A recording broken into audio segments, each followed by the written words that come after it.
Welcome to Atlantic Debrief. My name is Ilva Tare and I'm a non-resident senior fellow at the Atlantic Council's Europe Center. In a bold and daring move, French President Emmanuel Macron has announced a snap parliamentary election following a notable defeat for his centrist party in the recent European Parliament elections. This unexpected decision unfolds against a backdrop of increasing support for far-right parties across several EU member states, including France itself. Analysts consider Macron's decision as a strategic gamble that highlights the intense political climate. Monday morning, the French stocks and bonds have sunk, leading a European sell-off. This is how this decision have impacted the market. To get a deeper understanding of these developments, I'm joined by Gérard Araud, distinguished fellow at the Atlantic Council and former French ambassador to the United States. Welcome, Ambassador Araud. Hi, nice to be with you today. I'll jump right at the first question to the fact that this is the first time a French president has dissolved the National Assembly since 1997. What prompted President Macron to take this drastic step, on your view? No, first, I think, as you said, it's totally unexpected. It's an earthquake. I think myself yesterday, when I was looking at the TV at 9 p.m., I couldn't understand what was happening. And since then, I've been on the phone with a lot of people, ministers, members of parliament, and to be frank, most of them, are astonished by the gamble of President Macron. He was not obliged to do it. There was absolutely no pressure to do it. Yes, his presidential party had lost the European elections, but after all, they are European elections. There will be the Olympic Games in Paris in July, in 1 month. So there was no emergency. There was no apparent reason. So it's really everybody and all the press, all the pundits are really saying it's a bet, it's a gamble, really. And so we'll see. Some people say, oh, actually, it's a devious move, so that the far-right wins this election, and the far-right, after that, will show how incompetent they are, in the prospect of the presidential election in 27. I doubt it. I really, frankly, I doubt it. Other people say that in any case, the president had only a minority in the parliament, so sooner or later he would have been obliged to go, to dissolve the assembly because his party would have been defeated. So he decided to do it sooner rather than later. But for the moment, I can tell you, Paris is only full of speculations and it's still under the shock. Ambassador Araud, what is your understanding of the underlying strategy that Macron must have had for this decision? I really don't know. And first, really, it's an unexpected election. Secondly, it's really a snap election because it will be in 3 weeks, which means that all political parties have been taken by surprise. They don't have the money. They don't have the candidacies, the candidates. They don't have the program. So really on the left, they are deeply divided. And so they have to rush to try to be unified or to go to the elections on a unique party. On the right, also, they are divided. So what will be the result? If you want to forecast a result, you have everybody believes that it will be either a far-right majority, and the far-right will be in a position to create a government with the traditional conservatives, or the National Assembly will be so divided that there won't be a majority. And so it means that really most of the people are still wondering where Macron wants to go. So in the beginning, really this morning, the presidential party has begun to launch its campaign on the traditional motto of "Let's stop the far right." But unfortunately, as the European elections have shown, this policy of really what we call in French to have a dam against the far right actually doesn't work anymore. A lot of people now in France are like in Italy and like in other European countries are ready to try, to test what will be a far right government, considering that the other government, centrist government, have not been so successful after all. And the result itself of these European elections, was this a protest vote against Macron, or was it a support vote for the far right? What is your analysis? The problem is the first European elections are not European. In every country, there are national elections. There is no national political space, no European political space. Really. So it has been waged in France on national topics, and there is a real backlash against Macron personally. Really, there is you can consider it irrational, a bit like, when I arrived in the US in 2009, I was struck by how much Obama was hated by some parts of the population, and I couldn't understand it because he was a centrist. In a sense, Macron is a bit the same. Really, he doesn't relate with the common man. He's too slim, he's too sophisticated, and is, in a sense, seen as arrogant. And we are living in a period where there is a real rebellion against the elite. And he is, in a sense, is the example of the elite in all the meaning of this word, intellectual, social, or political. So I think that the first feeling was a vote against Macron himself. But more and more, there are also people who believe that, after all, sooner or later, we will have to try, in a sense, to test the far right, especially with the the problem of immigration, which is more and more the topic at the top of the concerns of our citizens, law and order, and also of course, the risk of war in Eastern Europe.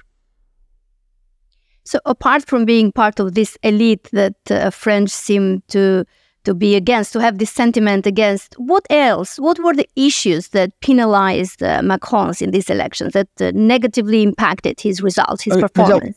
As I said, I think there is again, very often, when I tell the Americans, really, if you want to understand French politics, look at the American politics. Never the politics between the two sides of the Atlantic have been so close. And so you have 35% or 40% of our people who are rebelling against the elite, and they are rebelling. They consider they don't have access to the table anymore, so they want to toss the table. And really, this rebellion is also focused, like in the US, on some topics. Like, first, I think, is immigration.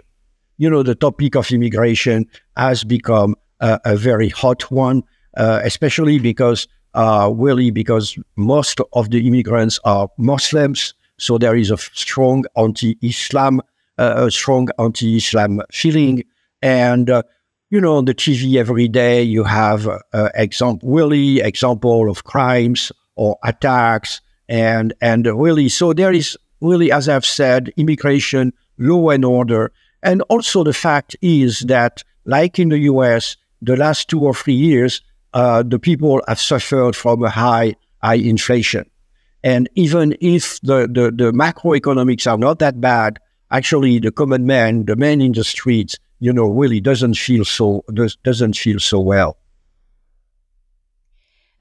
What do you think of on the scenario of the cohabitation, like having a prime minister that is from another party, in this case, perhaps from the National Rally, and President Macron?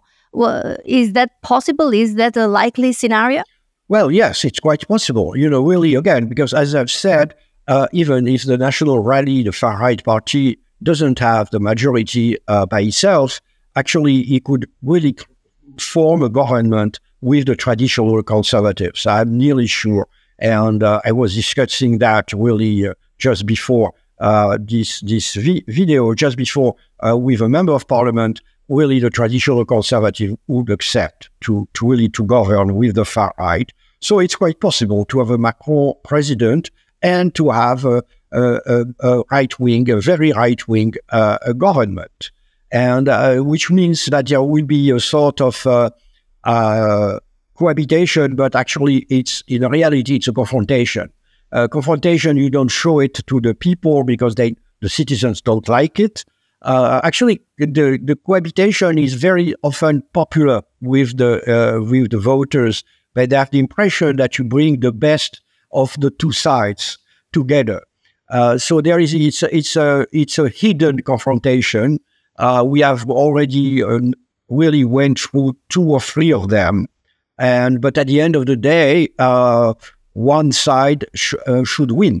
So it's either Macron would dissolve again, he has the right of dissolving in 1 year after the first dissolution, or he will wait for the presidential election in 2027.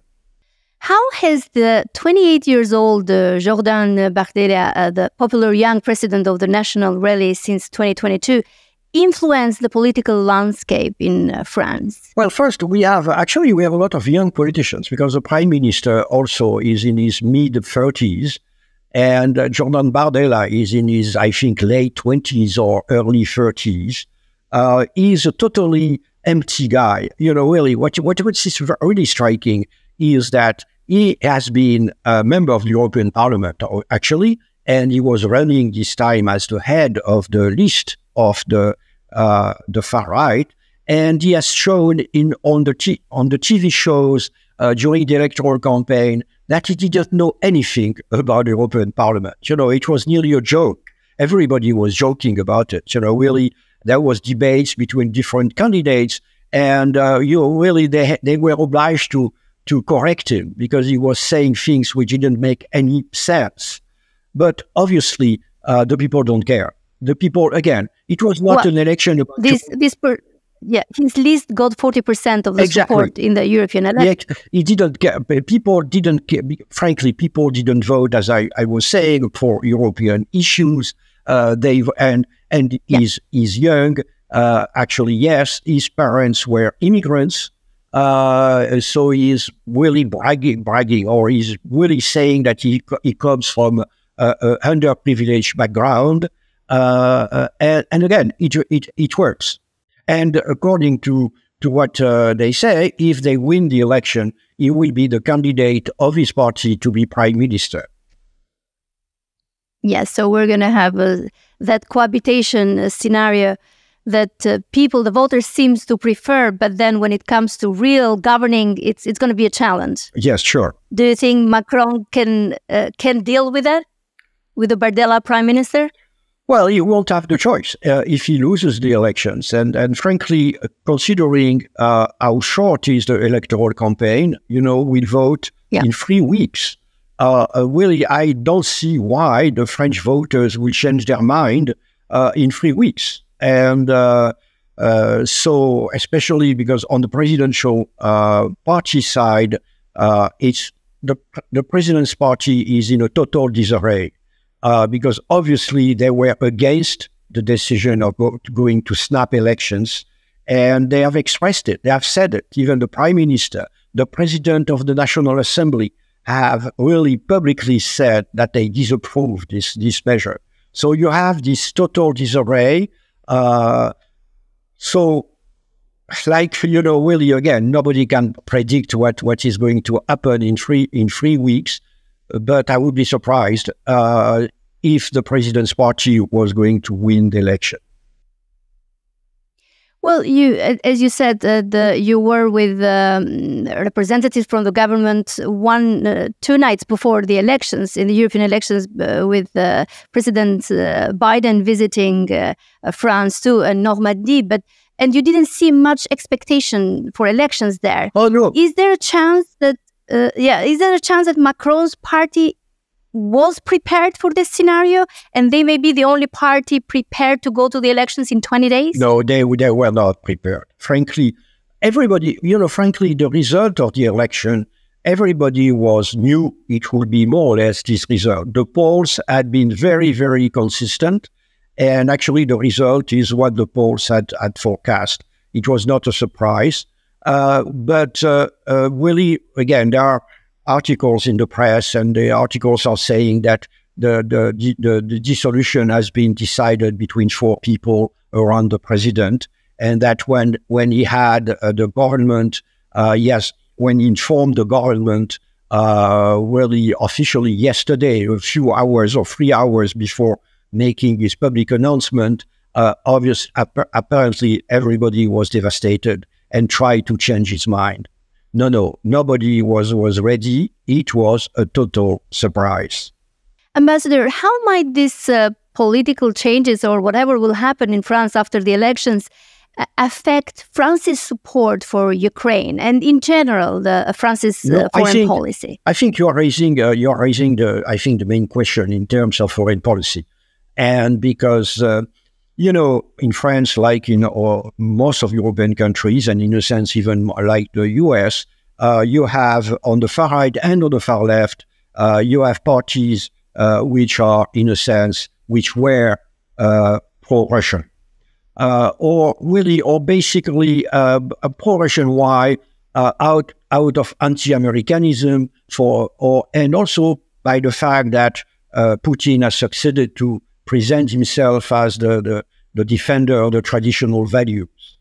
But because of the war in Ukraine, because of the heroic resistance of Ukraine, expressing the pro-Russian feelings have been more and more difficult.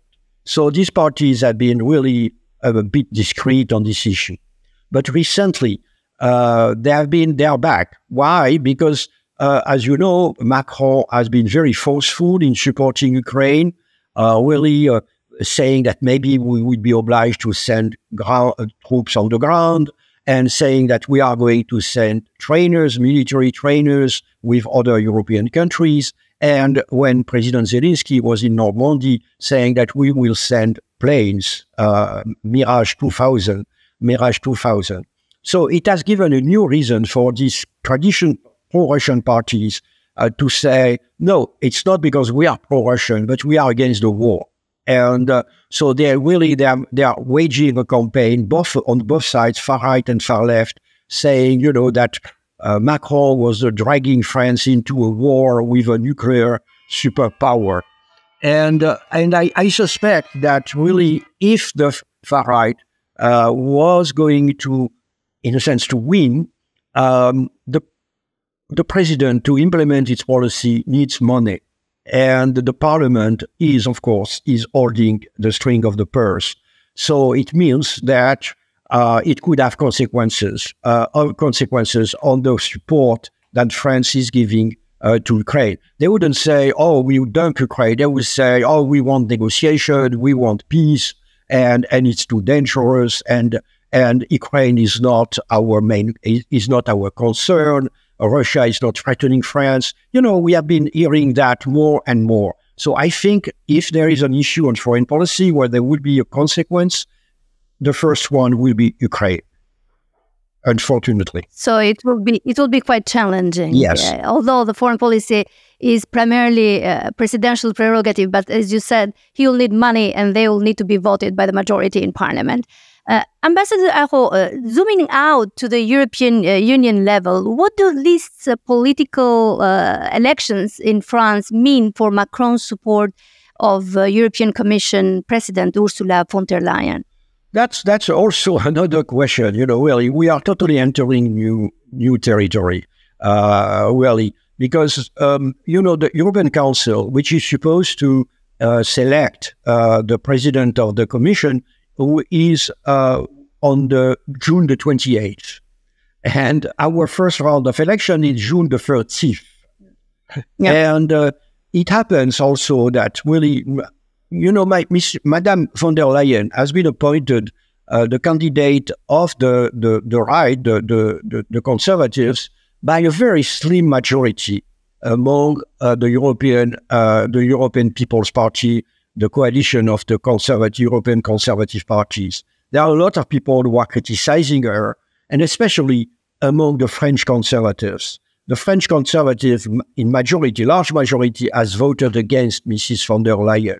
So here, it's a question, but here, do I think that Macron can risk 2 days before the election to confront the French conservatives, considering that he may need them against the far right?